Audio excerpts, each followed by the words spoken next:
All right, we've talked a lot about our woundedness and our grief. I guess the first question that pops into my head when I think about that is there a difference between a sharp, almost immediate kind of grief?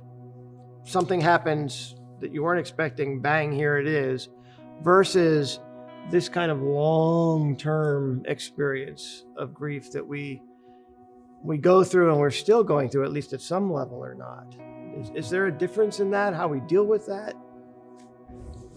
Just a comment about how I would view some of the difference. I think a longer grief that seems not to end, kind of what we're experiencing right now. Everybody grieves differently. Mm-hmm. It's not really a nice little process like Kubler-Ross might have said. But when you start seeing issues of isolation or cynicism or even more chronic depression, then I think grief is starting to be a problem, and it's becoming chronic grief. It's no longer drawing us closer to Christ. We're kind of wallowing and almost without direction. I think that's some indicators of a grief that is not redemptive, if that makes any sense. So, well, that's an interesting phrase, though, redemptive grief. I think the difference between long-term and short-term also comes out in how it affects where we're intending to go and how disrupted we've been from that goal. One can take a personal tragedy at times, and in some cases it may change their long-term goals, but you get over this hump, you get over this thing and move on, maybe a little bit differently, but you could still go to that same goal. When it's a longer term sense of loss of are things ever going to get back to normal?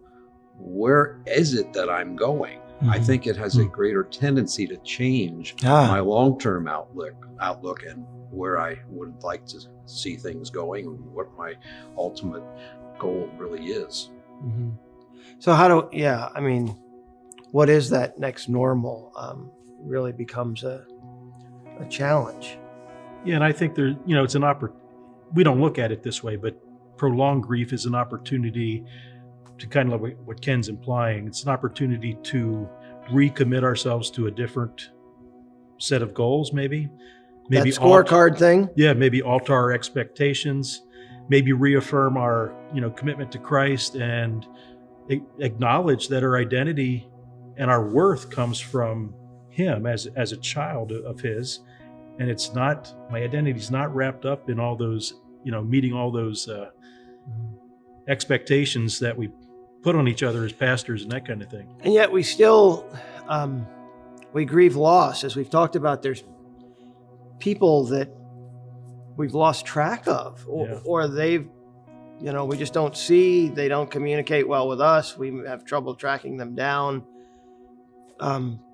People that we thought we could count on that have disappointed us because they didn't come through and we felt we needed them.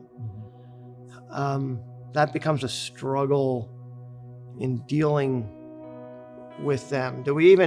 How do we react when somebody either leaves or they leave for such a prolonged period of time? Now they come back. Do they come back to open arms? Do we kind of hold them at arm's length? What do we do there? Or do we neglect the fact that their own outlook and goals great. Probably changed? To think that we're picking up the same person where they left off is probably a mistake, just as it is in our own lives. For them to think they're coming back to the same pastor. Exactly. Yeah. And so I think there's probably a time of kind of feeling one another out, if you will, to see, okay, how have you been affected? And how have I been affected, and how do those two things interact? Yeah, and part of the post-pandemic time, I think, is trying to figure out where did these people get to, if they don't come back on their own.